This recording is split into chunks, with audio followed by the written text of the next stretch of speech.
हे भगवान, आखिर हम का गलती करले बानी? काहे के हमरे के सजा दे रहल बाड़ा? सब लोग घर के हमरे के पराया समझत बाटे। ये ना कि हम दहेज कम लेके आई बानी। अरे माई बाबू के जितना आटे उतना देवे कैलत। अरे कैसे कैसे तो बाबूजी अपन खेत बेच के हमार शादी ब्याह कैलत।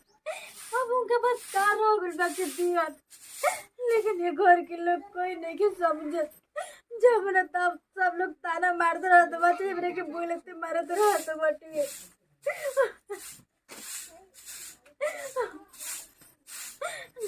अरे हम सवतिया कल तो यही झड़ुआ से तोरा के आ कब दीदी अभी तो बोलता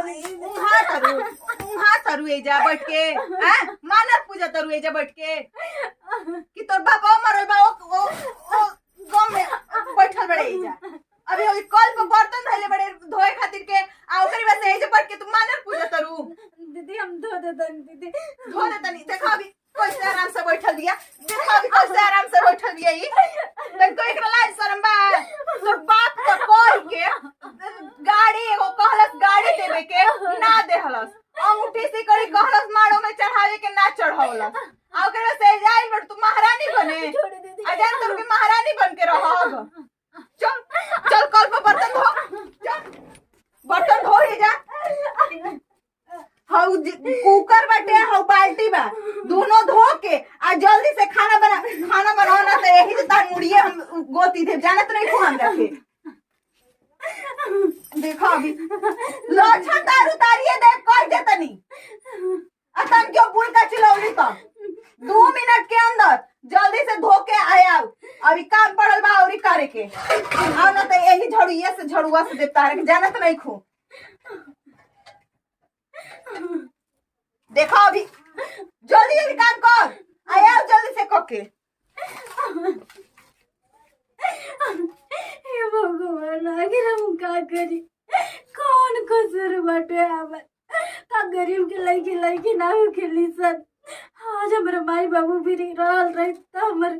आज दीदी हमारे कैसे नानू करती, नानू सब लोग कर देते रहे से। आखिर काहे जब ऐसा रहे दुनिया तो काहे गति गरीब के घर जन्म देनी भगवान हमरा के।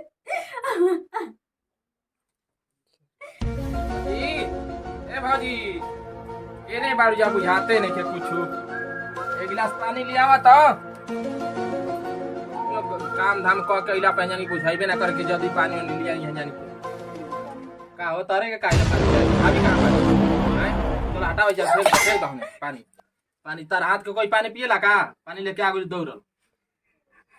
ऐसे काहे बोलत नहीं जी? आखिर हमारे में का कसूर बाटे? काहे नहीं कसूर असं एगो त तार बा भाई कह के देलसन कहलसन हई देम हौ देम कुछ देबे ना कइलसन चलो जा तू हमरा आंखी के सामने से जा हम कनी भाई पान लेके आवत तू लेके आवत रू हैं हमरा गैस से खाना पानी मत दियो तू जा भाजी ऊ त केन कहां बिलाइले रहली पते ना चलेला उनकर कुछु का हजी का चिल्लातनी कबे से चिल्लातनी कहते पानी लियो तो सुनाला ना तारा अरे हम घर में रहनी आ उ नौकरनिया का करी उ पानी लेके ना दे सकत रहलसी ह तू पानी लिया लियो हमरा पानी ओकरा हाथ के नहीं पिए के सुन ले देवर बबुआ एगो बात कह देतनी हम इतना कह देतनी ना कि ओकर के ऐसन करल जा ना कि उ घर से निकल जाओ आ ओकरे बाद से और दूसर बियाह होखे बल्कि ओकरा ले ढेर धन दौलत लेके आई ठीक है कहतड़ू बताओ ओकर भाई कहलस कि लौर देम हई देम हौ देम गाड़ी देम आ शादी हो तो कुछ ना देलस बताओ 50-60 हजार लगा के हमनी के और बियाह कइनी हजा आ कम से कम ओकरा 1 लाख त देबे के रहला ओकरा बाप के काहे देबे के ना चाहिए ओनी के असई आज के डेट में कोई के फ्री में बियाह होता है जोकर कुछ नहीं के रहत ओकर मांगत हो देखी बाबूजी जी हम तो सीधा सीधा कह देतनी कि ऐसन बात बा कि बाबूजी आवतन त बाबूजी से हम कह देतनी कि ओकरा के की तमुआई है ना तो ओकरा गांव लेके ओकरा के फेंक दी गांव ओकनी के ठीक बा बाजी आता तो उनका से जल्दी बतियाओ यस नोही में करे के बाटी का होई ना होई हम तो ये कहतनी ना कि ओकरा के मुआइए देबे में भलाई बा का बैठ के हल्ला करतल सन है आओ बाजी आओ बैठो आई बाबूजी अब बहुते अंत हो गई बाटे हम इतना दिन से ना बोलत रहनी हां लेकिन अब ओकरा बोले के पड़ता का कइले रहल हाला ई बात के होता कि तू बियाह कइलो कहला कि ज्यादा जा हो मिल दियस ना दियस ना ओनी के होई त दियस आ गाड़ी तय रहे लौर तय रहे कुछ ना देलसन बताओ तो ओकरा घर में रखला से कुछ फायदा बाटे आज ना रे तीन चार हम महीना सोच के रही दिन को के हो हाथ ना गइल दिन हो गइल 6 महीना दिन भइल अभी तो 1 रुपया ना देना सन को के बताओ तो तू तारा त बुझाइबे ना कल दिमाग के कि तू केना तो हम दिमाग का ओकर पापा कहलस ना कि दे देब आ ओकर भयो कहता कि बाबूजी हम दे देब आधे तो आदमी एक महीना ताकेला 2 महीना ताकेला ठीक ना ढेर से ढेर ताकेला 4 महीना लेकिन 6 महीना हो गइल बट्टे बाबूजी अब पानी सर से ऊपर चढ़ता का करब अब एही में हमारे घर में अब ना भलाई बाकी ओकरा के मुआ दीजा मुआ के फेंक दीजा हम तो कह मोला से मिल कुल पैसा उसा अरे बाबूजी सुनी अगर ओकरा के मुआ के फेंक दिहल जाई आ ओकरे वैसे कह दिहल जी कि कहीं भाग पर आ गई यहाँ के दूसर बियाह करा दिए ओमे का करे के बाद देखो भाभी ठीक है बात कहत रही तू कम से कम वो आई तक लेके आई ना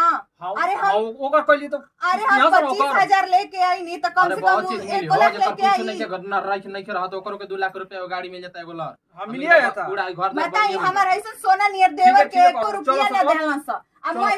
गांव में नाम हसाई हो गइल रहू चलो चलो सब तब इहे काम कर देलियो मुआ देलियो के मुआ के कह देली गांव घर में कि भाग बोलिए के हां अब कहां भाग पर आइल हमनी के का पता हमनी का जानते रही रात में सुत रहे के भाग बोलो कहां हमनी के का कर जाओ चलो ठीक है बा चलो चलो मुआ देली ना तो हमनियो को कुछ चैन मिली चलो ठीक है बा हम तो ये चाहते जल्दी से मर हर जाओ आई जैसे चल जाओ कम से कम ई बिया ना तो हमारे सर के बोझा भइल बिया आ दूसर कोनो आई तो कम से कम एक दान दहेज लेके आई न चल तनी देखो तनी का कर चल चल चल हमारा घर में तोरा खातिर जगह नहीं है चल तो हम ना जानी कि तोर बाप इतना का गाल बाटे तोरा घर में जगह नहीं है इतना तोर बाप कहलत कि हई दे भाऊ दे तोरा घर में जिए का अधिकार नहीं है जानली हमारा घर में तोरा खातिर जगह नहीं है चल तोरा मामले में भलाई बा जल्दी अरे माई अरे माई हमारा एगो तो बात तो दिहलस ना कुछ गाल भर के आई बड़ी गाल भर के आई बड़ी दीदी दीदी का अरे कोटा की ये करा के कोटा की एकरा के रुकी ये गोला पकड़ दे मुआई ये करा के मुआई छोड़े छोड़ी का गइलू ना बोले मर गई अब एकरा के एगो काम करी ना बोरिया में कस के आई करके ले जाई या नदी में फेंकिए अबे तनी शांति मिलो हमके एकरा के लियाओ ना बड़ी लियाओ कुछ लियाओ कुछ क्यों नहीं हटाई जा हां प्लास्टिक वाले प्लास्टिक में पहले बानिए करके बानिए ही में लौकता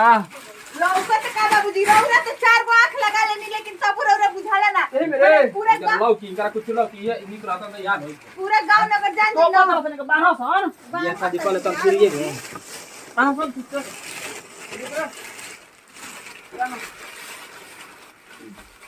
हटी रौरा से ना टंगाई हटी चली बाबू जल्दी काता ना खइले बिया हो भारी बिया पहले बिया चली ले चलो जल्दी चलो